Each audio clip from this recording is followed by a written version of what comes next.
Alhamdulillahi Rabbil Alameen wa sallallahu wa sallam wa baraka ala nabiyina Muhammadin wa ala alihi wa sahbihi ajma'in. Assalamu alaikum wa rahmatullahi wa barakatuh. Welcome, brothers and sisters, to another installment of our weekly program, Analyzing the Address, where we revisit the week's khutbah, talk about it in a little bit additional detail, and even offer you the opportunity, if you so choose, to ask any questions or provide any feedback that you may have on the khutbah. And yesterday's khutbah was entitled Love for Your Brother What You Love for Yourself. And as the title indicates, it's centered around the hadith collected by Bukhari Muslim on the authority of Anas, in which the Prophet ﷺ, he said, "La yu'minu ahadukum hatta yuhibba li akhihi ma yuhibbu li nafsi." None of you truly believes until he loves for his brother what he loves for himself. And at the outset of that sermon, we mentioned in commentary on the statement, La yu'minu ahadukum, none of you truly believes, we mentioned that faith is levels and degrees. And some of those levels are required, and some of them are highly recommended. And that the Prophet ﷺ, we said in this particular hadith, when he said, La yu'minu ahadukum hatta yuhibba li akhihi ma yuhibbu li nafsi, none of you truly believes until he loves for his brother what he loves for himself. We said the Prophet here was negating the required level, without which a person's faith, although intact, is incomplete and deemed deficient or lacking in some respects. And so what I wanted to do at the outset today was use this opportunity to take a deep dive. Let me pull back on that. To take a somewhat deep dive into some important masail related to faith in Islam. So I think this is a perfect opportunity, given that we talked about levels of faith and some of them being required, others being recommended. It's a perfect opportunity for us to kind of expand on that a little bit and get some clarity surrounding those issues. And so what I'm going to talk about are 4 points. I won't go into any exhaustive detail and bore you with a bunch of details, but these are important topics that we should be able to wrap our head around. And so I'll try to present enough information to allow us to do that without overwhelming us. So we're going to hit on 4 points. First of all, what do we mean by faith? Number 2, what evidence can be provided that it is levels and degrees? Because we said faith is levels and degrees. How can we prove that? How can we substantiate that?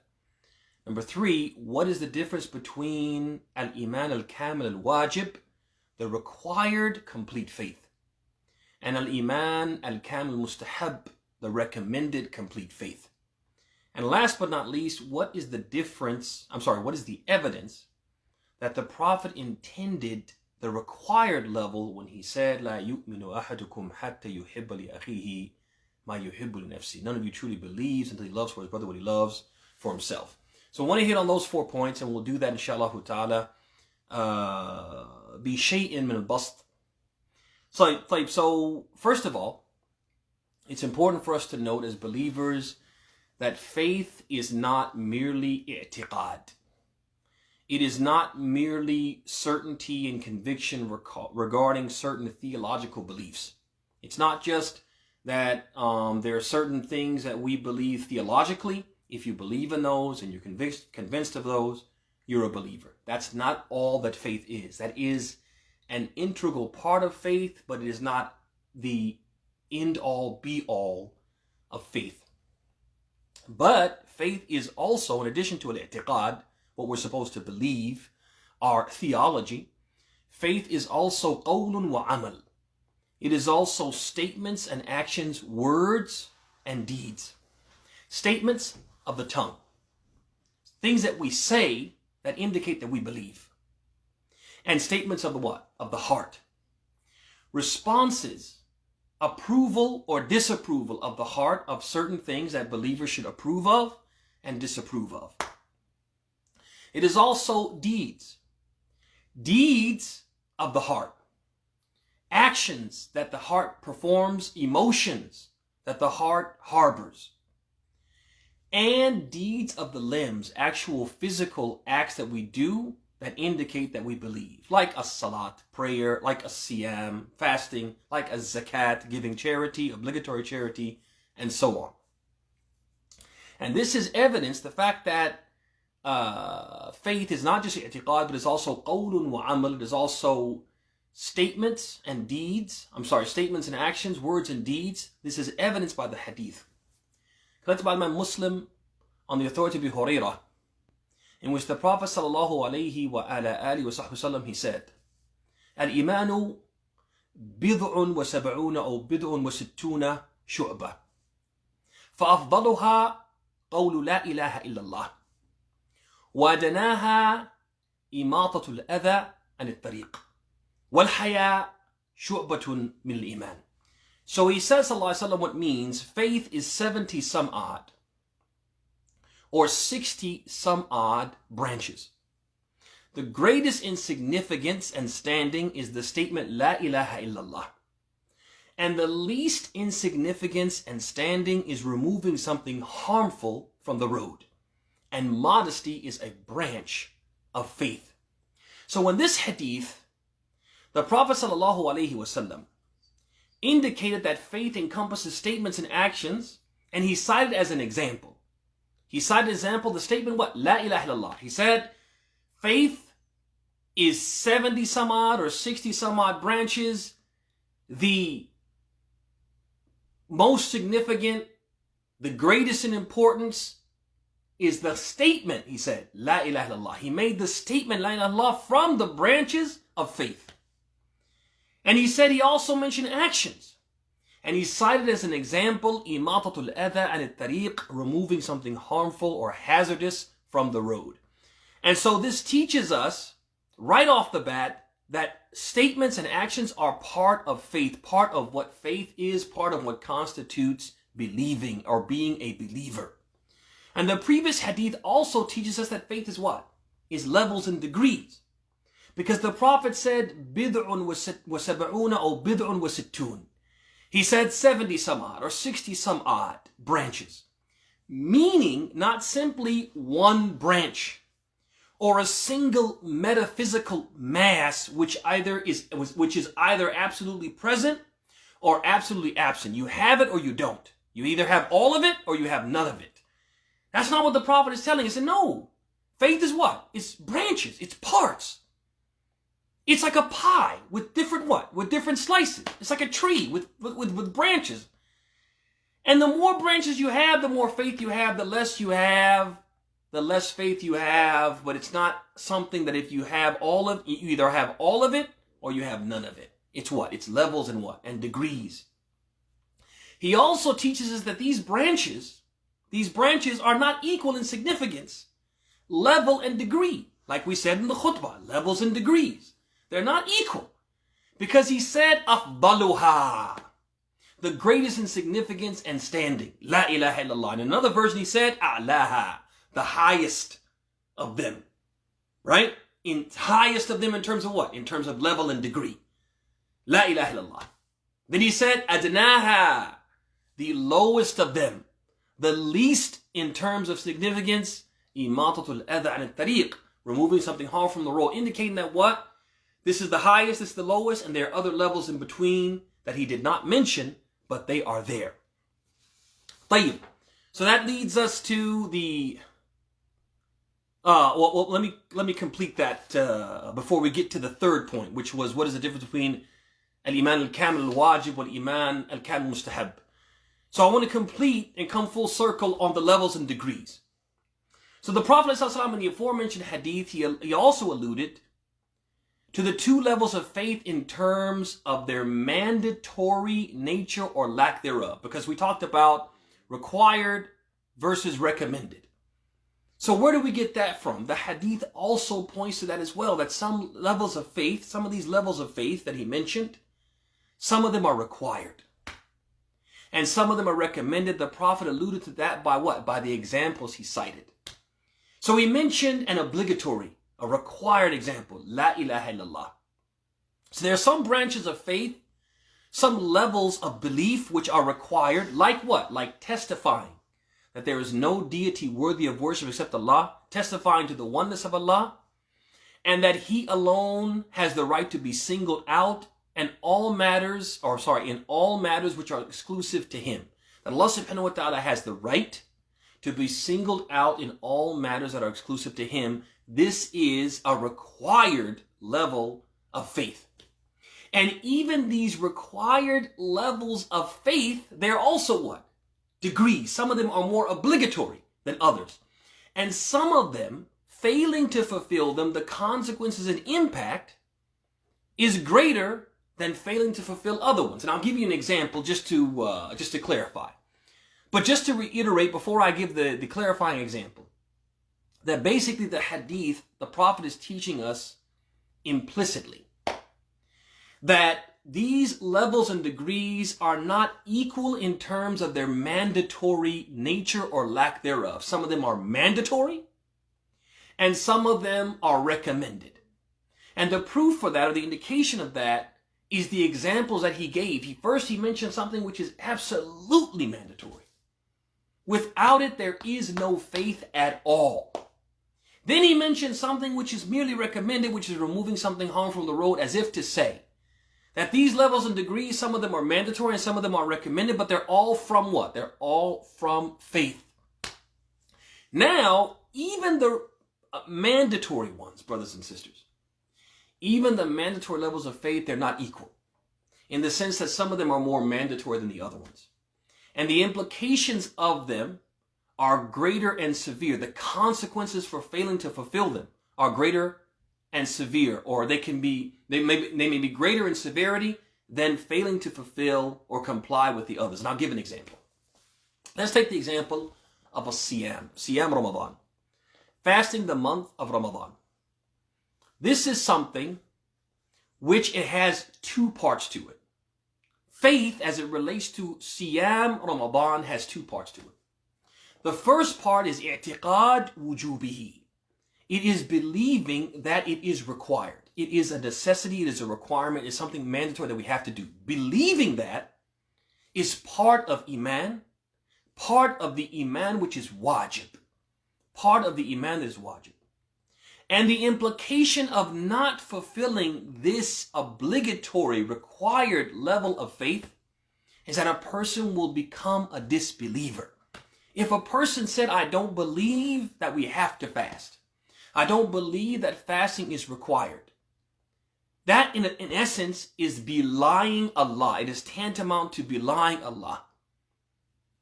And thereby the person will become a disbeliever. So the first level, or the first part of Siyam, of the faith in Siyam Ramadan, is believing that it is required. Then the second part is actually fasting. And that also is wajib. And if a person doesn't do it, then that person would be sinful. But as long as they believe that they have to do it, they would still be a Muslim. They would just be a Muslim, or a mu'min naqisul iman, a believer lacking in faith. And we know that this Siyam is part of faith and part of the required level of faith, because Allah said about it, Ya ayyuhalladhina amanu kutiba alaykumus siyam. O you who believe, fasting has been prescribed upon you. Allah connected it to faith. That, O you who believe, if you really believe, you will what? You will fast, and know that fasting is mandatory for you, not recommended. And so that leads us to two aspects. The first aspect of faith in fasting, Ramadan, is believing that we have to fast. And the implications of that, if you don't believe in it, is that you'll become a disbeliever. And the second one is actually fasting. And if you don't do that whilst believing that you should do it or you have to do it, you'll be sinful, but not a disbeliever. And that shows you that even the required level, both of them are required, but one of them is more required than the other one. And the implications and consequences of failing to fulfill that level are more severe.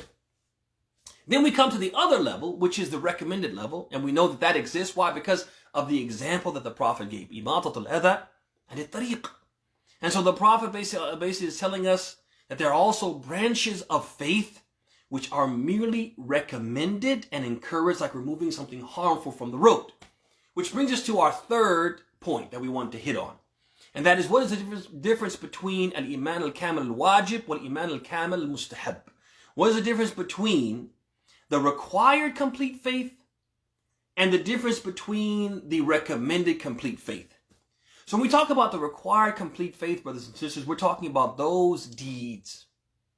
Do's, like siyam, the things that we're required to do, like fasting, and we just mentioned that as an example. And the don'ts, like not drinking alcohol, for example. This is a don't. That if we don't do that intentionally, we intentionally avoid drinking alcohol, that is from faith. So there are certain do's and don'ts that we're required to comply with. If we comply with them fully, all of them, we will be deemed believers with impeccable faith. With iman kamil, complete, impeccable faith. Mu'minun kamil iman, a believer with impeccable faith. But suppose we comply with some of them, and some of them we don't comply with from the required level.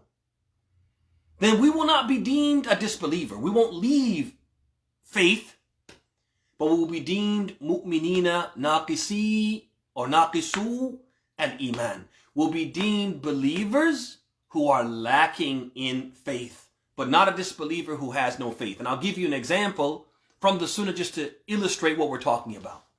The Prophet said in the one hadith, he said, وَلَا يَشْرُبُ شَارِبُ الْخَمْرِ حِينَ يَشْرَبُهَا وَهُوَ مُؤْمِنٌ. He said, the one who drinks alcohol does not drink it, and while he drinks it, he is a believer. The Prophet is negating true faith from the one who drinks alcohol, although we know that the one who drinks alcohol does not become a disbeliever simply by drinking it. So what is the Prophet telling us in a roundabout way in this hadith? He's telling us that not drinking alcohol is from the required levels of faith. And if you do not comply with this required level, then your faith is what? It is naqis. It is not kamil. Like the second category, as we said, is al-iman al-kamil mustahab, the recommended complete faith. And that comprises, you guessed it, those deeds, those do's and don'ts, which if we fail to comply with them, they will not diminish our faith in terms of what? In terms of what is required. Because they're only what? They're only recommended. They're not required of us. And they will not take us from that level of the believer of impeccable faith. But they will deprive us, if we don't comply with these recommended do's and don'ts, that will deprive us of an even higher level of faithfulness. Because as we said, faith is what? Levels and degrees. So it is not proper in the case of something recommended. It's not proper to negate faith. So when it came to the required things, you'll find the Prophet and even sometimes Allah negating faith.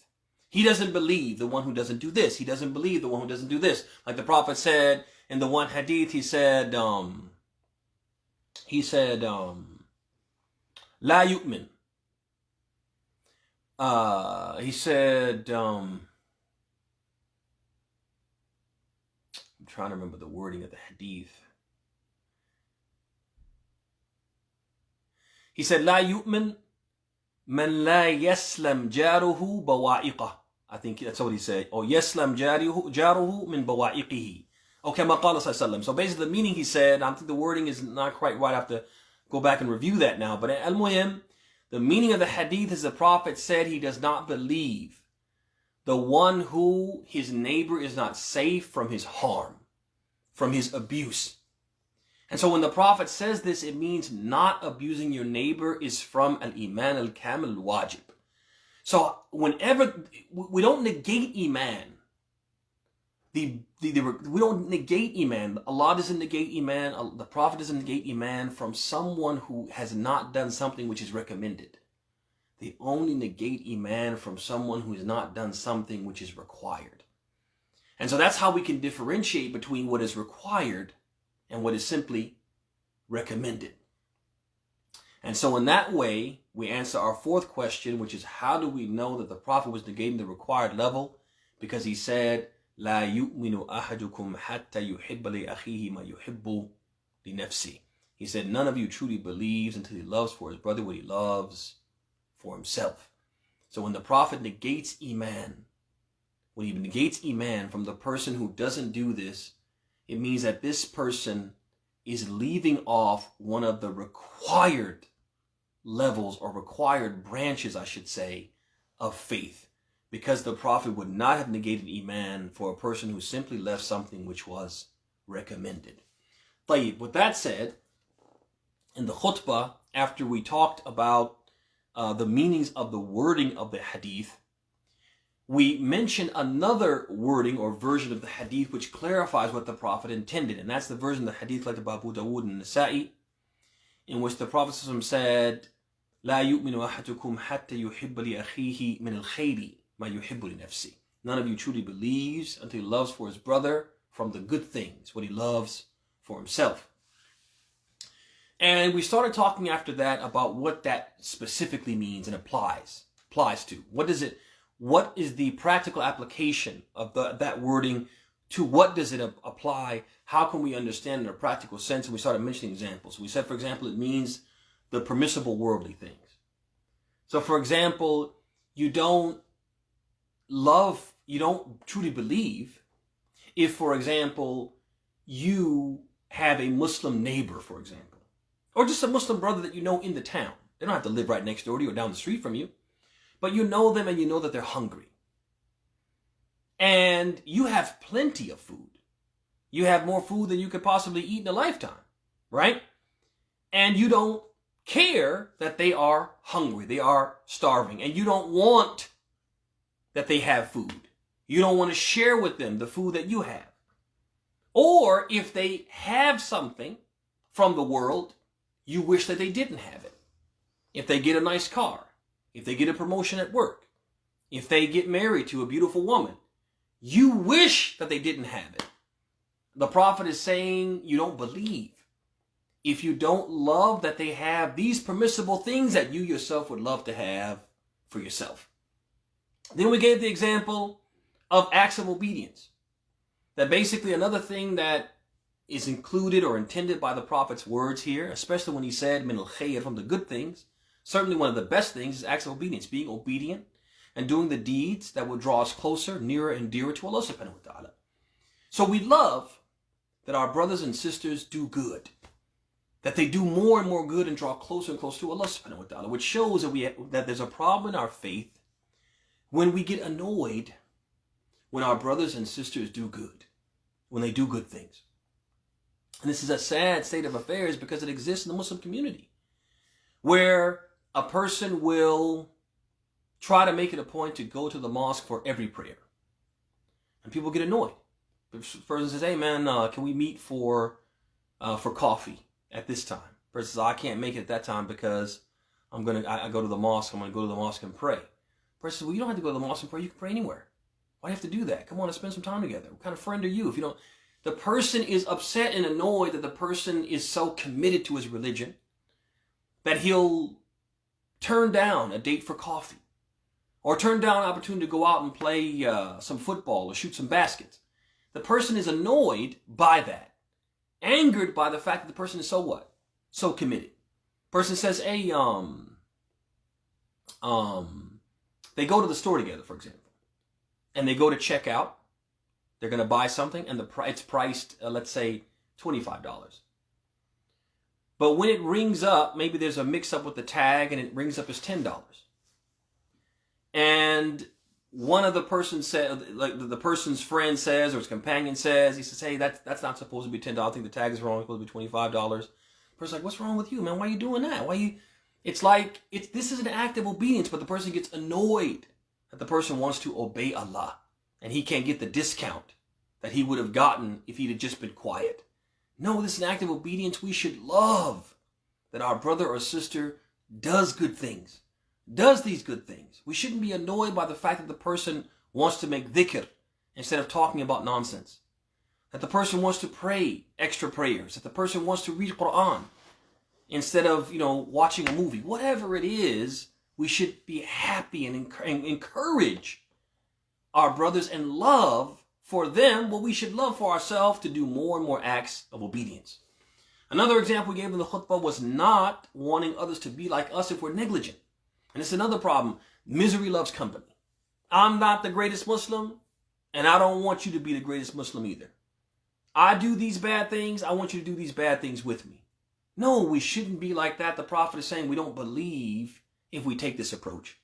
If we take this approach of misery loves company, be miserable with me, and be negligent like me, be sinful and wicked like me, immoral like me. No, we shouldn't be like that, because the Prophet said, "La yu'minu ahadukum hatta yuhibba li akhihi min al-khayr ma yuhibbu li nafsi."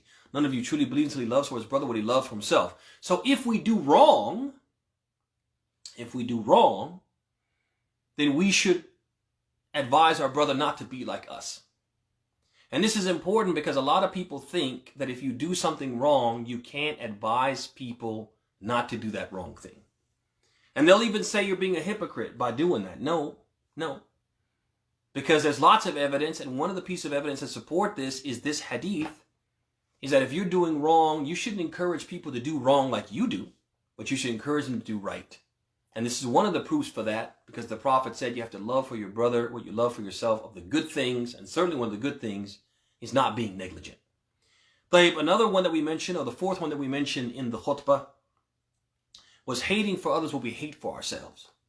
Meaning if there's something harmful, worldly or otherworldly, that's harmful, we hate that for our brothers and sisters, and we wouldn't put them in a position where that would happen to them.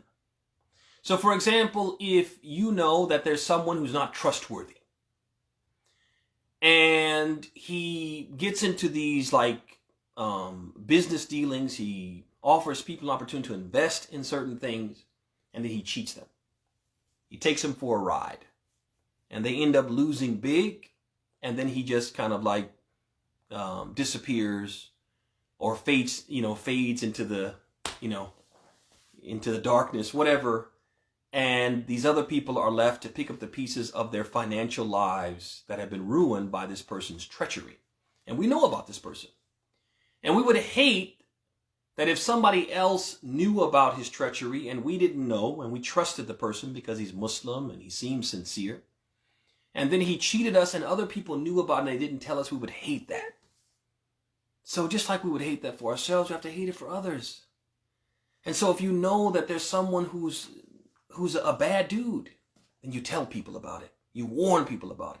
If you know there's a guy out there who just goes around and marries and divorces, and he mistreats women when he marries them, and he makes all kinds of promises, and he makes himself appear like a suitable and an upstanding person, but he's not, and you know this about him, then you warn other people. Why? Because you would hate, just like you would hate for that person to marry your sister or your daughter.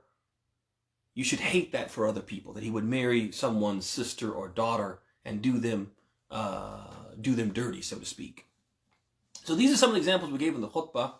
And one other example I'd like to add that it should really go without saying, but unfortunately, it's something that we have to say it because some people just don't make the connection.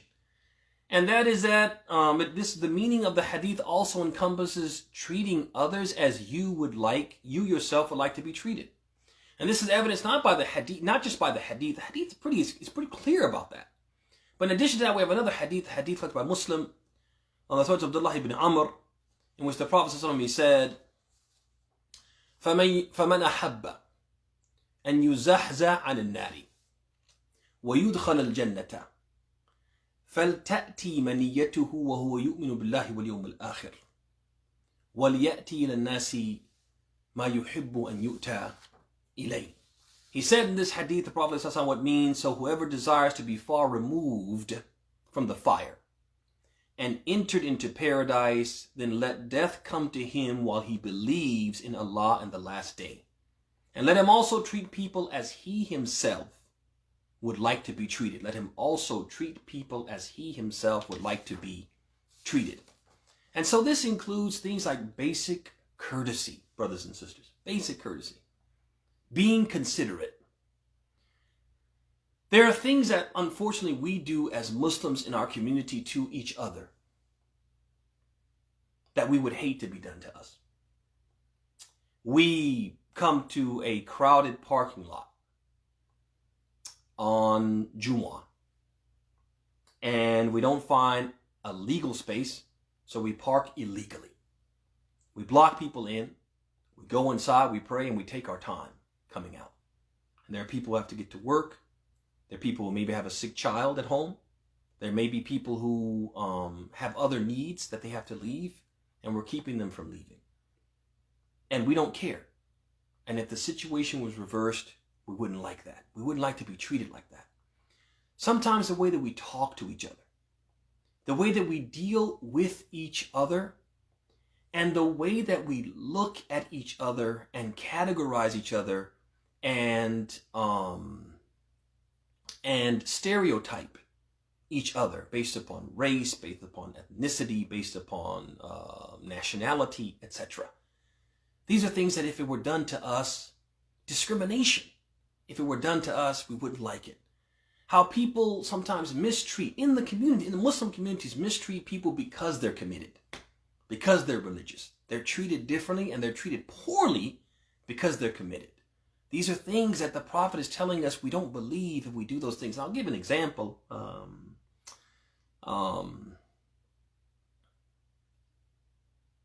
going to make it hypothetical, but it's not really hypothetical. This actually happened. There was an imam who was working for a community, and he had worked for them, I think, for a year. And when it was time to negotiate, I think, the next contract or something to that effect, he was not offered health insurance the first year. And so he ate that. And he did that because he just felt like if I show them my worth and I work hard, then when we come to negotiate, they'll see that they should give me this. So when they did the negotiation and there was no mention of health insurance, the imam, he basically said, what about, health insurance? An allowance for health insurance or a health insurance plan provided by the masjid, whatever. And he was basically told flatly by the admin or the administration that they were not going to provide anything like that. He was not going to get anything like that. There was no hope. This was something that it was dead on arrival, right? And so the imam, he asked them individually, would you accept a contract and work for an employer that didn't provide you health insurance, given the fact that we live in a country where healthcare is extremely expensive and it can bankrupt people who have insurance? If you get a certain medical issue or illness and you have to go to the hospital and be treated, and it's pretty severe, you can be bankrupted even if you have insurance. What about the people who don't have insurance? And one of the board members told him, he said, I wouldn't accept a job that didn't offer me health insurance. But this is the job we're offering you that doesn't offer health insurance. Take it or leave it. So, I mean, look at the contradiction in terms, especially in light of the statement of the Prophet, لا يؤمن أحدكم حتى يحب لأخيه ما يحب لنفسه من الخير. None of you truly believes until he loves for his brother what he loves for himself from the good things. And the Prophet said, وَلْيَأْتِ إِلَى النَّاسِ مَا يُحِبُّ أَنْ يُؤْتَى إِلَيْهِ. And let him treat people in the same way that he himself would like to be treated.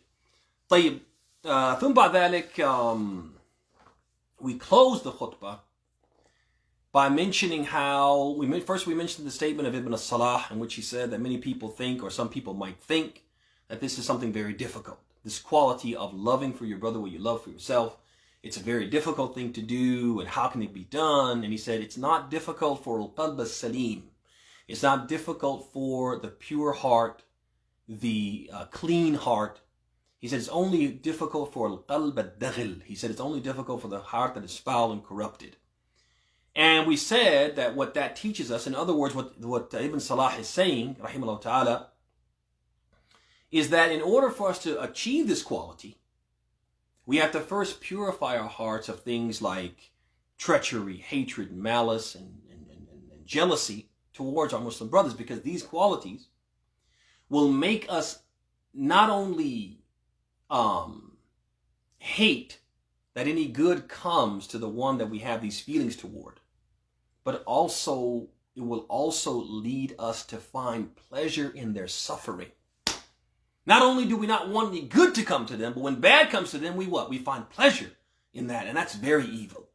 That's another level. That's next level evil.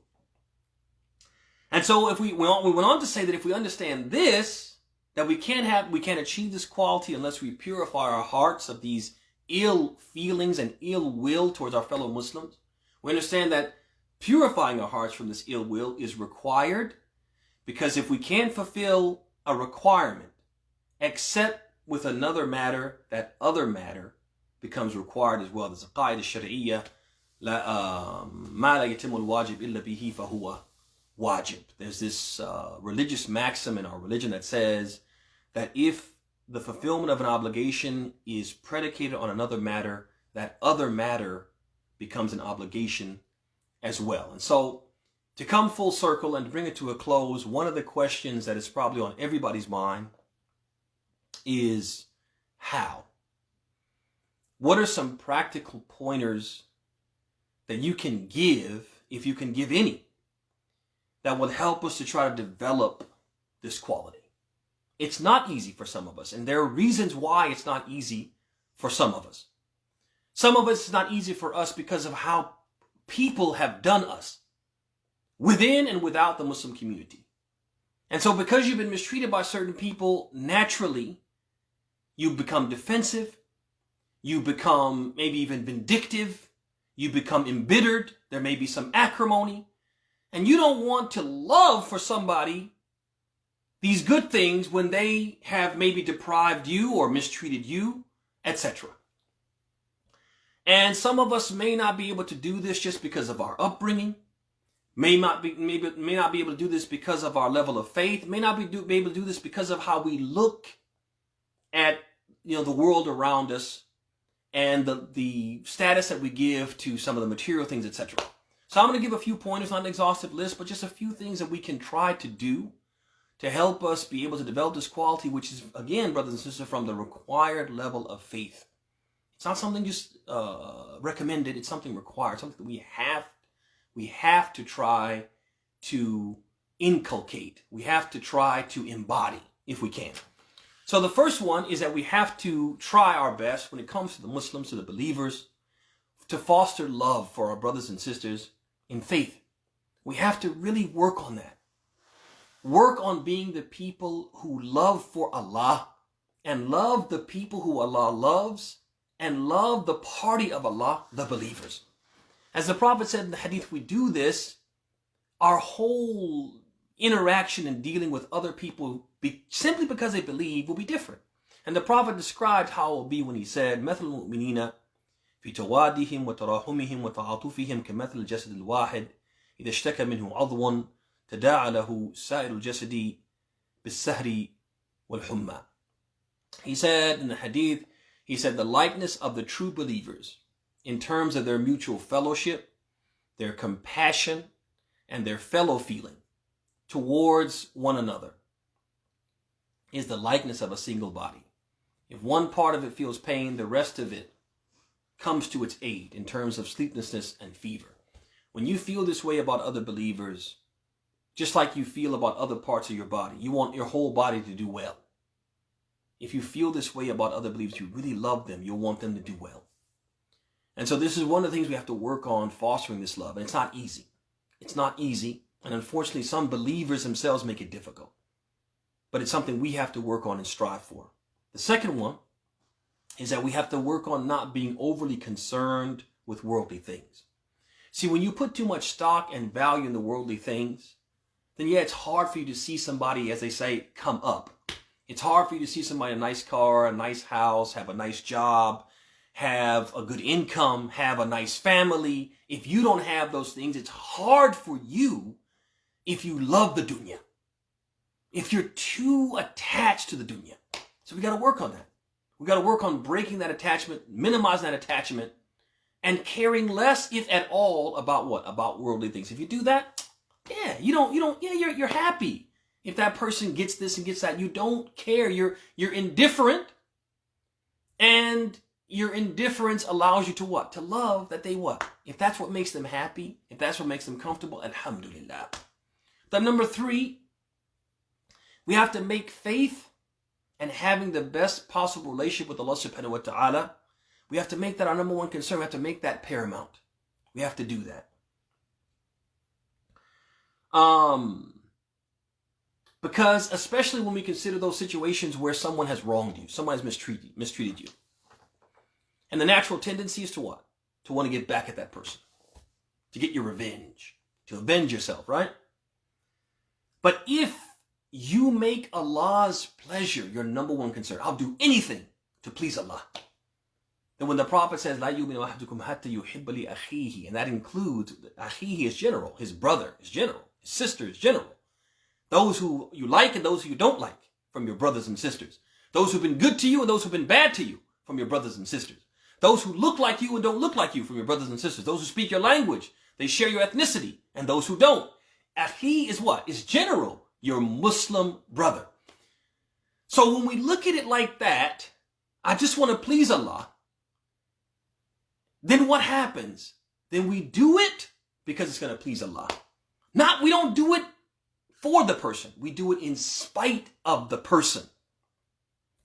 And I'm not going to let this person, the fact that they've done this to me, or the fact that they're different from me, I'm not going to let that person deprive me of getting this reward of having complete faith and fulfilling this requirement of faith that would draw me closer to Allah. I'm not going to let this person's not going to get the best of me.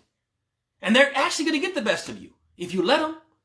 If you allow your hatred or dislike for them or something they did wrong to you, you allow them to you allow that to make you not do what Allah subhanahu wa ta'ala has asked you to do, that will earn you what? His love. That will earn you nearness to Him. And so it's critical for us to look at things like that. If we do that, we'll be able to overcome the barriers to achieving this quality. The 4th one is not, and is related to the previous one, not holding grudges against those who have wronged us in some way. That, yeah, this person, they really did me dirty. But I'm not going to hold a grudge. I'm not going to hold a grudge.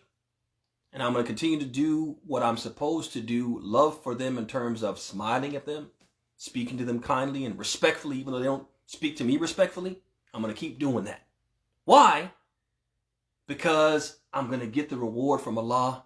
So I'm not going to let this grudge prevent me from what? From achieving that. And last but not least from the suggestions is we need to ask Allah subhanahu wa ta'ala sincerely to increase us in this branch and in all branches of faith. Sometimes, brothers and sisters, the reality is that we struggle with certain things that Allah subhanahu wa ta'ala is asking us to do. We struggle because we're human. And some things come natural. Some people can, just to give an example of fasting, some people have the physical discipline to fast. If it were permissible, they could fast every day of the year and it would be easy for them. And there are other people who struggle with just fasting 30 days of Ramadan. We're all different. We have our differing strengths and weaknesses. And even there's some things which just by the nature of the thing we're being asked to do is difficult. Allah subhanahu wa ta'ala says in the Quran, Kutiba alaykum al-qitalu wa huwa kurhun lakum. Talking to the Sahaba Rasulullah. He said, fighting in the way of Allah has been prescribed for you and you dislike it. Some things we just struggle with because fighting, you know what that means? Especially at that time with those primitive weapons, it means going out there and, banging swords, striking swords and running the risk of getting your arm cut off, being stabbed and bleeding out. It's just being stuck in the eye and just, blinded and just being maimed or killed or wounded, etc. Kurhul lakum. It was just disliked by them. Some things that Allah asks us to do which are good for us, but we don't realize that they're good for us, we struggle with complying with it. But our secret weapon is asking Him for His help and His aid. Because if Allah subhanahu wa ta'ala helps us and aids us, we can do anything. And so this is the last suggestion that I have for the brothers and sisters, and even for my own self, is that if we really want to complete our faith in general, and we want to embody this particular quality of faith, loving for our brothers and sisters what we love for ourselves, we need to ask Allah, oh Allah, please help me. Please enable me to do this and to be better at this. Because at the end of the day, I want to be a mu'minun kamil iman. I want to be a mu'min with complete faith. I don't want there to be something, some aspect of faith that I'm not doing. Some part of faith that I need to be doing, I should be doing, I have to be doing, and I meet you, O Allah. And I don't have a complete faith. I have a faith which is lacking, which exposes me to your punishment. I don't want that. So I pray to you, O Allah, that you help me and help all of my brothers and sisters to complete our faith, to complete and fulfill and to possess and embody this quality and all the qualities which constitute complete faith. And with that, brothers and sisters, we'll bring our session to a close. We ask Allah subhanahu wa ta'ala, as always, to bless your houses, your spouses, your health, your wealth, bless you and make you blessed wherever you may be. We ask Allah subhanahu wa ta'ala, as always, to make us from those who listen to the talk and follow the best of it. And we ask Allah subhanahu wa ta'ala to make us from those who He teaches beneficial knowledge, and who He allows to truly benefit from that knowledge by making us from those who put it into practice. هذا وصلى الله وسلم وبارك على نبينا محمد وعلى آله وصحبه أجمعين والسلام عليكم ورحمة الله وبركاته.